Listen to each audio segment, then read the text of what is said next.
trying to chill, cause I'm way too drunk to be talking like this. I'm way too high to be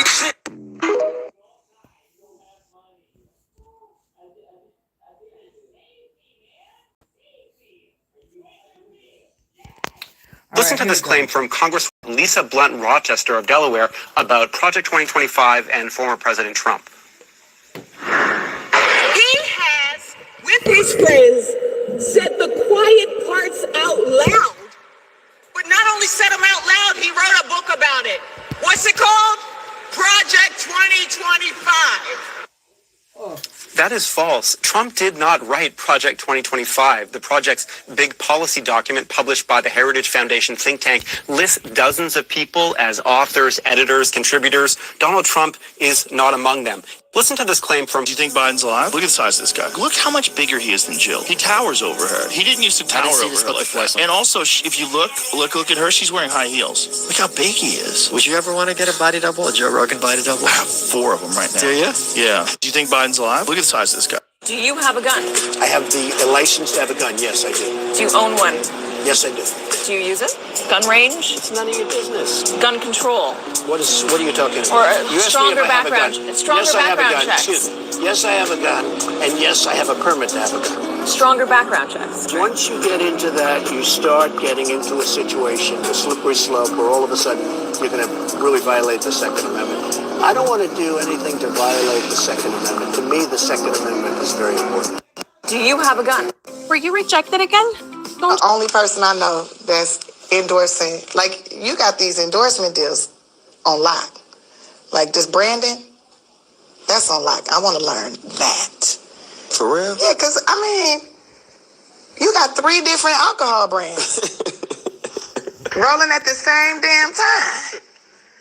I'm like, this nigga's a genius. How do you do it? Teach me. Teach me. You know what it is, Tip? You got to tell them what you want instead of them telling you what this going to be. And all it is they need you. And if they need you, they're going to play your game. And what's so cold, and they know it, and I can say it publicly, I don't drink none of that shit. You know what I mean? Yeah. And they know what it is. It's like, nigga, you don't pay me to drink it. You pay me to promote it. Right. So I'm not here to get drunk. I'm here to get money. Right. And I can't be exclusive because I'm Snoop Dogg, and this is what makes me, this is why you fuck with me, because I'm internationally known and I can cross shit up. If you start making me be the you and you only, then the people outside of your brand ain't gonna want to fuck with me. I'm trying to make everybody fuck with me. Wow. Don't you love it? I love it. I love it. I love it. I love it. I love it. Let's see what the fuck's going on over here. Oh, man. Hey, guys. I hope you're here. Whoever's here, thanks for stopping through. I'm trying to get to my list that I saved because this corrupt industry of politics is really freaking bugged out. So I just want to see if I can find my list so we can go through some things so y'all can get a different perspective on what's happening in this world. It is like just a complete and total mess. So let's see. Is this the... Here we go. Let's see what this looks like. Let's go for this. We're going to look at how bad Kamala Harris bombed this interview. And where we are going to start in this interview is probably what's on most people's mind. What are you going to do on day one? Go. Well, there are a number of things. I will tell you, first and foremost, one of my highest priorities is to do what we can to support and strengthen the middle class. When I look at the aspirations, the goals, the ambitions of the American people, I think that people are ready for a new way forward. In a way that generations of Americans have been fueled by hope and by optimism. I think, sadly, in the last decade, we have had in the former president someone who has really been pushing an agenda and an environment that is about diminishing the the character and the strength of who we are as Americans, really dividing our nation. And I think people are ready to turn the page on that. So what would you do day one? Day one, it's going to be about, one, implementing my plan for what I call an opportunity economy. I've already laid out a number of proposals in that regard, which include what we're going to do to bring down the cost of everyday goods, what we're going to do to invest in America's small businesses, what we're going to do to invest in families. For example, extending the child tax credit to $6,000 for families for the first year of their child's life, to help them buy a car seat, to help them buy baby clothes, a crib.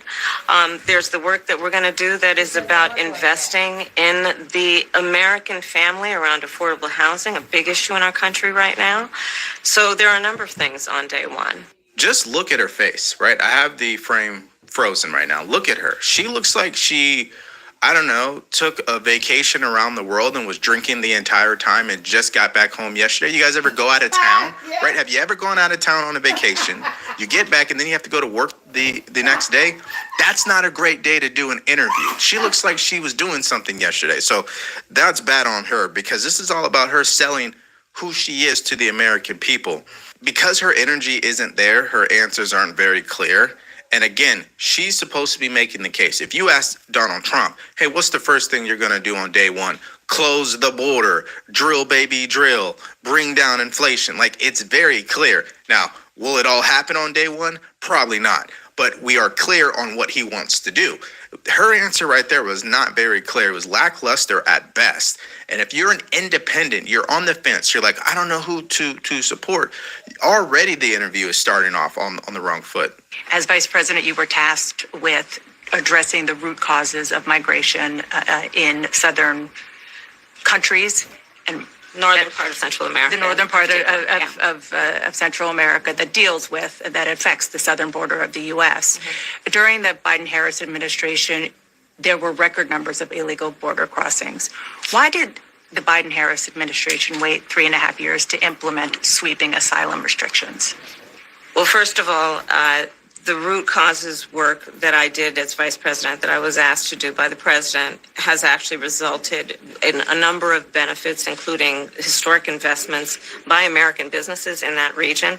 The number of immigrants coming from that region has actually reduced since we began that work. But I will say this, that Joe Biden and I and our administration worked with members of the United States Congress on an immigration issue that is very significant to the American people and to our security, which is the border.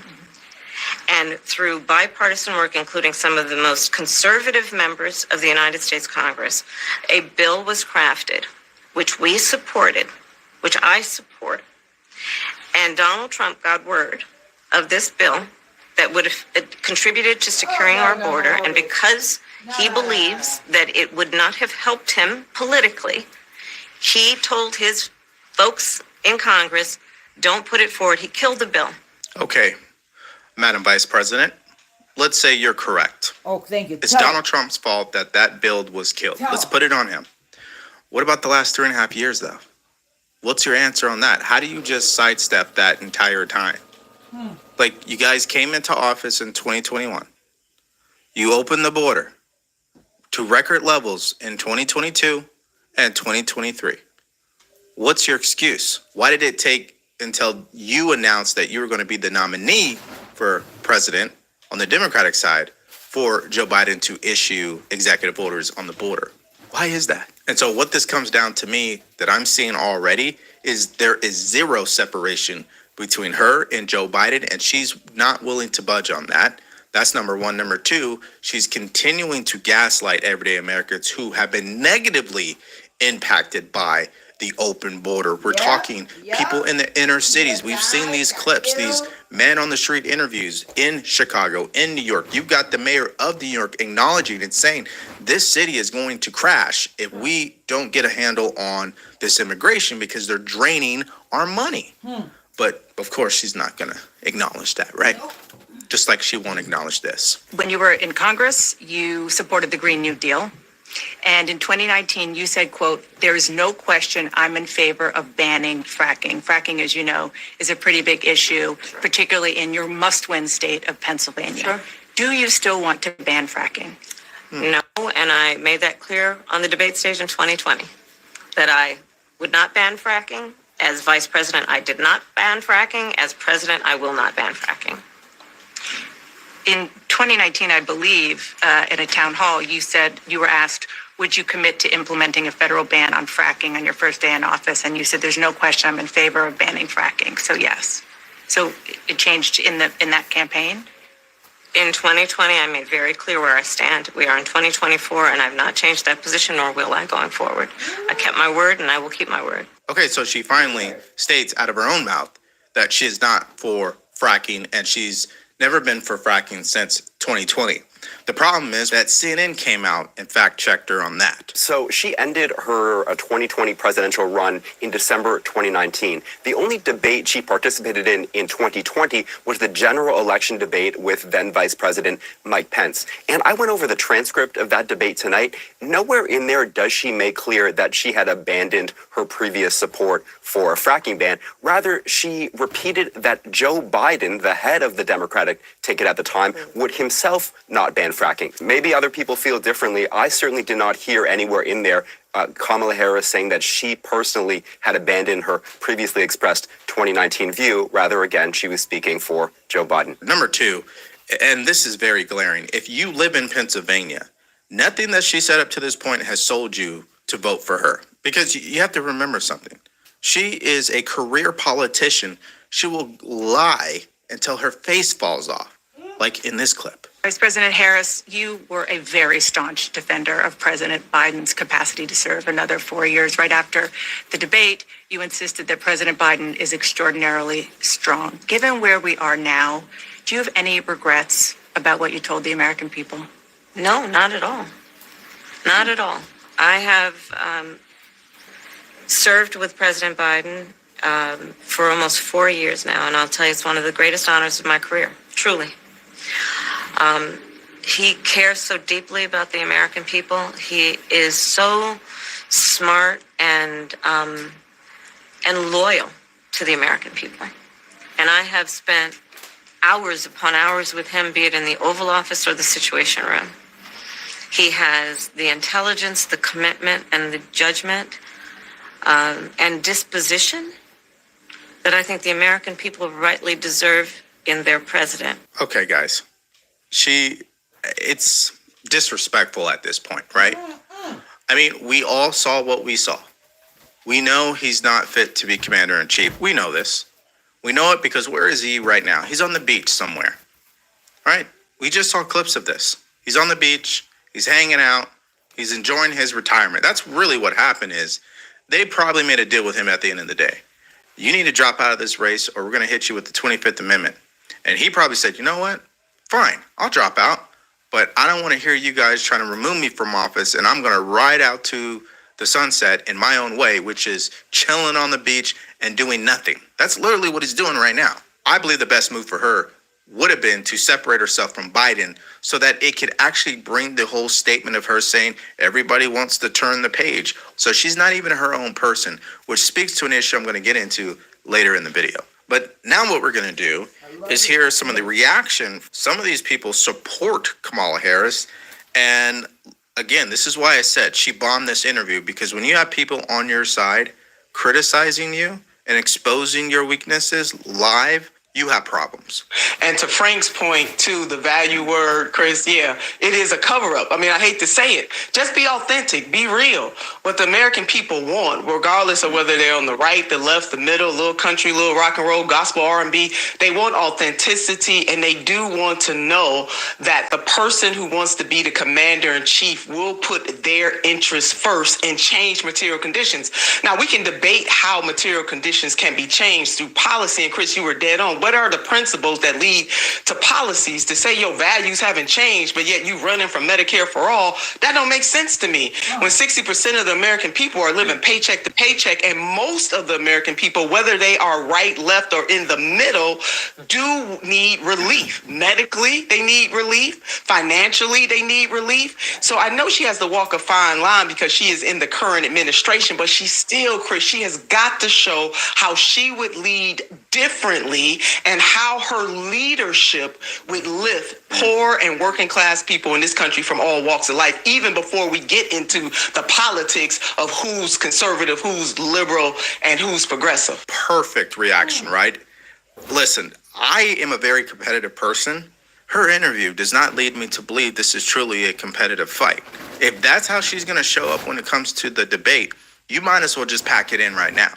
Like, she needs to rise to the occasion, and she's not doing that. And the reason why she's not doing that, ladies and gentlemen, is because that's not who she is. There is a reason why back in 2019, she had no chance of becoming the president, let alone at least making it to Iowa. She got zero support, zero votes. There is a reason for that. If the Democrats can go back 3 years ago, they wouldn't be in this position to begin with. They would have definitely prepared someone else instead. She has a lot of weaknesses, and I think the biggest one right now that we see is she's not authentic with what she is saying. Like what this top pollster said. And I want to emphasize, because Nina is absolutely correct.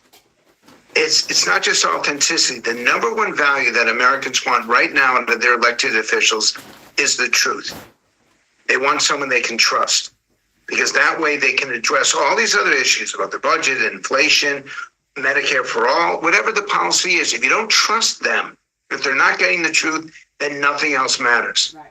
And it doesn't come across as authentic. And she just said right there, yes, I'd appoint someone. That's symbolic. If I'm bipartisan or I'm partisan, but I want to show that I'm going to work with other people, I'm going to be specific. She had a chance right there to articulate that intellectual diversity is as important as any other measurement, but she did not. And I'm questioning now, I'm very careful about this, I'm questioning not just the authenticity, but the truthfulness of that answer right there. You cannot fake authenticity. And what we saw there was an inauthentic person. The vice president says, my values haven't changed. And then subtext, however, every political position I've ever held to date has changed. You can't have it both ways. And I would say that's my biggest takeaway that I'll get into at the end of the video. I can't fake this, just like she can't fake running for the president of the United States. It's either you are that person or you're not. And if you're not, it's okay. You know, that's why I truly believe they made a big mistake here. And I think Scott Jennings pointed it out here. I was sort of watching this, holistically. What is she saying? What does she look like? What's on the screen? So at the beginning, when she's talking about Biden and their record, our screen said, this is called the Chiron, the headline at the bottom. It said, Harris stands by Biden administration economic record. She is making it clear that she will embrace and be a continuation of Biden's economic policy, his record, what they've done. She offered no remorse. If I were the Trump people, I would be salivating over the idea that that's how they are going to run the race. I don't believe it's tenable. Let me go ahead and give you guys my final points or reactions from this interview. Overall, it was torture to watch this. Again, I told you I'm a competitive guy. I want her to bring it. I want her to show up. I want her to rise to the moment. Make this interesting. I really do believe that. Number one, she's not authentic. This is not who she is. She's not a presidential candidate. Okay. Again, there's a reason why they did not do an open convention. There's a reason why she wasn't part of the primary process. She was selected in a back room somewhere. That's what happened. Number two, it was only 18 minutes.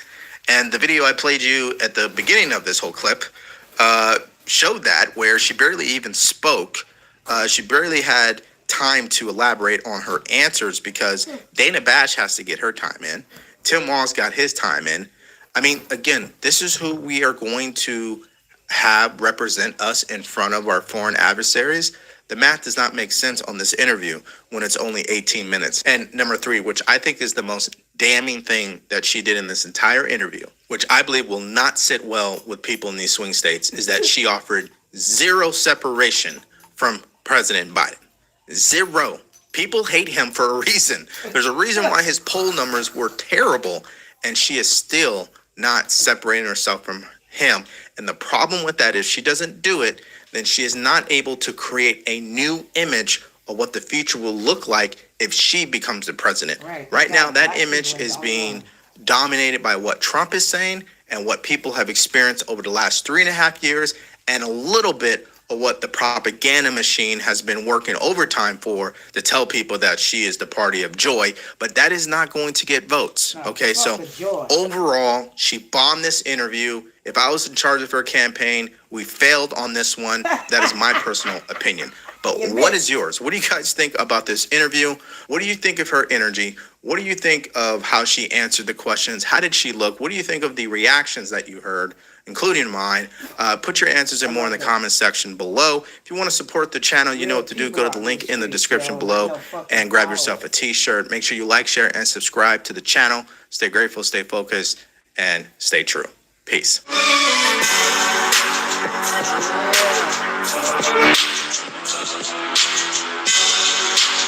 Thank you, Devon. We still don't know for sure whether Donald Trump was hit by a bullet, whether he was hit by glass fragments, whether he was hit by shrapnel.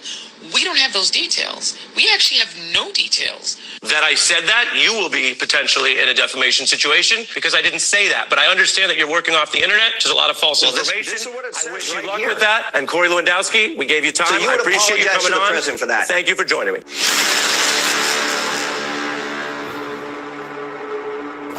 So it's always a good moment when you have someone who goes on to the news channels and checks these delusional individuals, especially when they lie about what they say when it comes to Trump.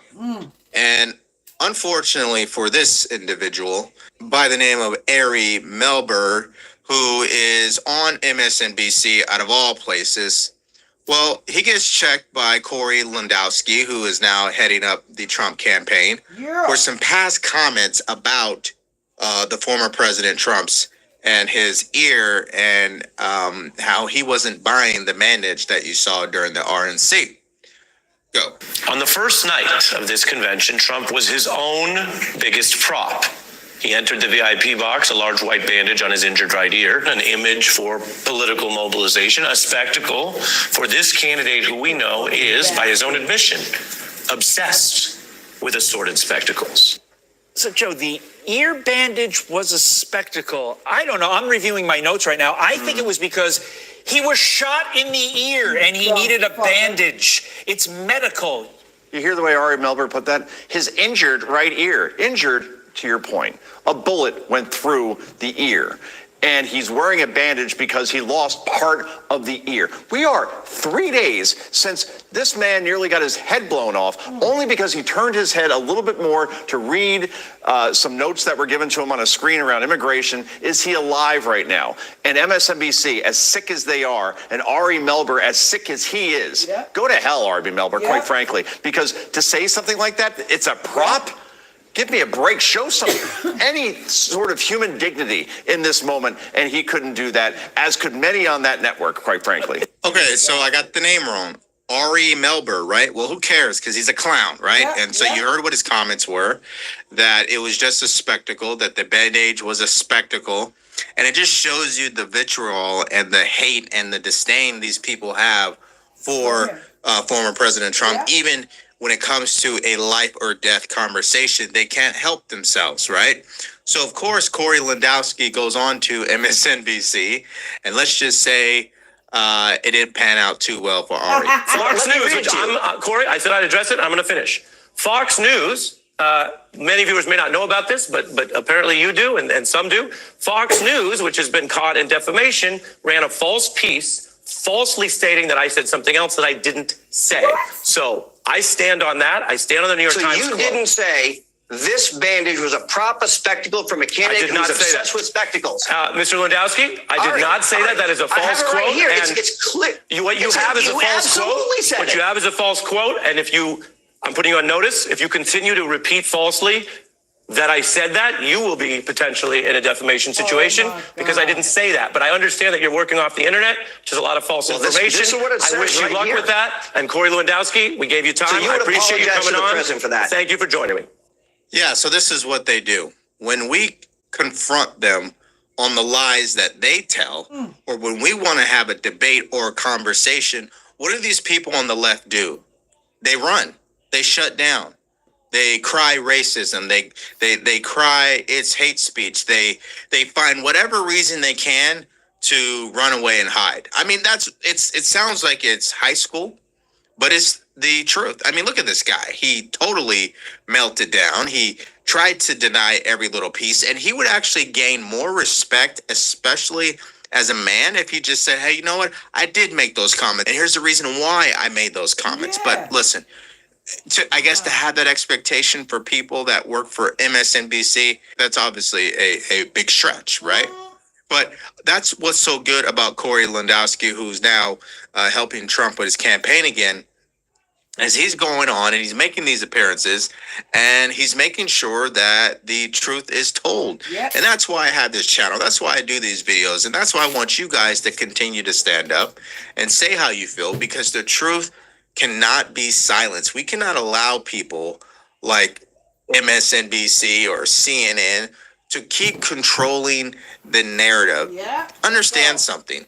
The amount of views or the amount of people who watch YouTube supersedes the amount of people watching MSNBC and CNN and all these other crazy news channels. So we have that on our side. We just got to keep spreading the truth. So that's why I appreciate Corey Lewandowski going on there and checking them, because it's just sad how much they hate former President Trump. I do have a few points for you. Number one, you cannot trust anything these people say, not because it's a huge conspiracy theory going around, but because time and time again, they have proven that they cannot be trusted because they're willing to post manipulative headlines. They're willing to stretch the truth. They're willing to create a narrative that isn't actually based in reality, but is based in what they want the listener to believe in. Yeah. You know, and that's why I'm telling you guys, you cannot listen to, I don't even listen or believe anything Fox News says either. I don't believe any of them. Now, will I listen to them? Will I take their clips? Will I respond? Yes. But I don't always take what they say for face value unless I do my own research. We cannot stay silent. We need people to be like Corey Lewandowski. The next time someone clearly is lying about you, lying on you, or lying about what is out there, don't be afraid to say, hey, well, hold up. This is actually what happened, you know, and one or two things are going to happen. You guys are going to have a conversation or a debate, or they're going to shut down. Right? I mean, literally, that's what will happen.